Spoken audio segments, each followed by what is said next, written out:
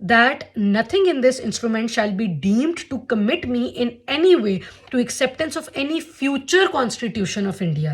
So by revoking this article 370, they have imposed Indian constitution on Kashmir and they have violated the instrument of accession as well.